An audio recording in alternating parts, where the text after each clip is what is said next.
Shalom. This one's called In the Heat of the Furnace. Esteemed to Yahuah. In the heat of the furnace, I will call on Yahuah. Trust in his word that endures forever. Let me never be faint-hearted, as if darted by the wicked arrows of the enemy. The purifying of the soul, it may feel like being beaten by the hammer of affliction, but let's look at it like a depiction of life. To fight against those wicked darts, the dross is being washed away.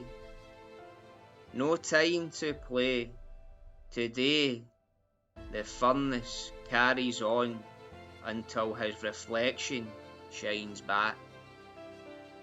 So let's praise in the selection, not sidestep and deflection. For all to be clear and understanding to be had through belief in Yahusha Messiah, as these times are to test, so it's best to seek Yahuah's face. In the heat of the furnace, I will call upon Yahuah, trust in his word that endures forever. Hallelujah!